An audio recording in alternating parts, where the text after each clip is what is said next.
的一个状况出来。它这个超音波的检查里面可以看得到肿瘤的一个状况是这样子啊，然后这个颜色的地方代表其中的一些血流的状况是这样子啊，那这边有点不一样的这个状况啊，肿瘤所在的一个位置啊。好，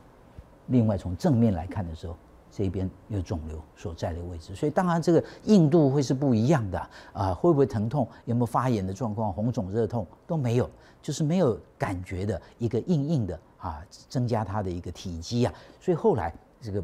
总是有点别扭，不过后来还是看医师啊，所以大家一看到这个诊断，这一定是睾丸癌，是不是这样子啊？这答案后来不是啊。所以不是说看到这个我们就把它诊断，这绝对就是睾丸本身产生的癌症，睾丸里面的细胞产生癌症，这不是，这是什么？淋巴产生的癌症啊，淋巴癌的意思啊。所以我们身上各个地方都有这样的一个淋巴体系啊，它会产生出保卫家园的这个作用，但是有时候它也可能产生出一些病变出来，所以身上任何一个地方都是有它的一个淋巴会经过，或者在淋巴结在那边驻守，所以它就是那个地方产生出病变出来。所以这诊断是淋巴癌的时候，我们进一步再给它做化学治疗，而不是给它做切除的一个動作。所以任何事情診斷弄清楚以後，它治療跟着會。咁游完水翻嚟咧，就覺得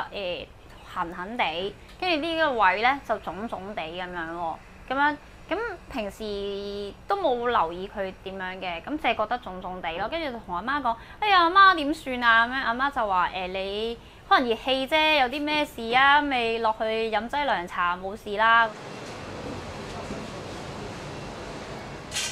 我想問咧，我媽話我有啲熱氣咧，咁我應該飲啲咩啊？應該飲翻涼茶，飲啲涼茶清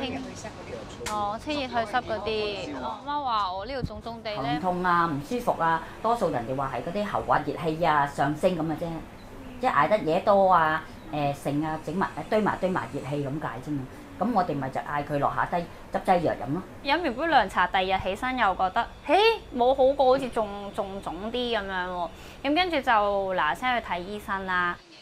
11年前，嘉熙一次唔舒服，飲咗涼茶都冇用，再去急症室睇醫生。經過多日大大小小嘅檢查，先至知道大件事，原來係患上淋巴癌第3期。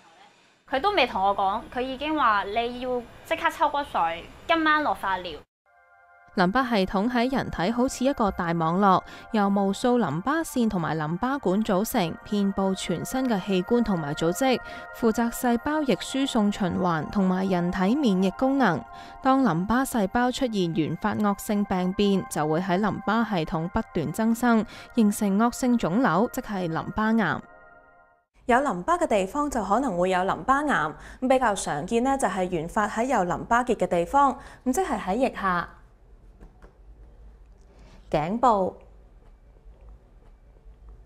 又或者大髀內側呢一啲位置。不過專家都指出啦，無論淋巴癌原發喺邊一度，表徵都係難以察覺同埋分辨。常見嘅病徵就係譬如頸部啊、胳肋底啊或者比罅嘅地方嘅淋巴脹大咯。咁另外就如果其他嘅病徵就要睇下佢嗰個淋巴癌喺邊度位置啦。譬如喺胃嘅位置咧，佢嗰個病徵可能會胃痛啊、胃出血啊，或者有腸道阻塞嘅現象，咁同胃癌可能會好相似咯。我哋頸啲淋巴或者脹大咧，好多時我哋傷風感冒啊，或者啲病毒感染啊，都會使到啲淋巴結脹大嘅。咁就呢啲係炎症引起啦，就唔係等於有癌症嘅。但係如果啲淋巴結持續脹大，譬如過幾個星期都唔消退，或者甚至越嚟越大嘅話咧，就要小心啦。嘉熙就係其中一個例子。初嘅時候覺得條頸腫腫地，屋企人都以為只係熱氣。病發之前一直都唔覺得有唔妥，而家諗翻起，先至發覺自己一直忽略咗身體嘅微小變化。我之前係覺得我個肚痕嘅，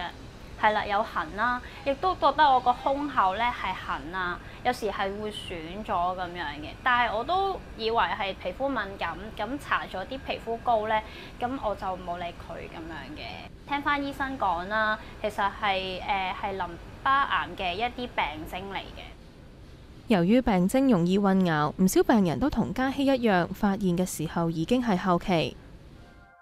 其實淋巴癌同其他癌症一樣，分做4期，初期只會喺單一個淋巴結或者淋巴腺形成腫瘤，之後就會擴散到身體同一邊嘅其他淋巴組織。如果上半身同下半身都出現惡性細胞，就已經係第3期，最後就會擴散到淋巴以外嘅器官。專家話，唯一值得慶幸嘅係以目前嘅醫療技術，大部分淋巴癌嘅治癒機會接近70%。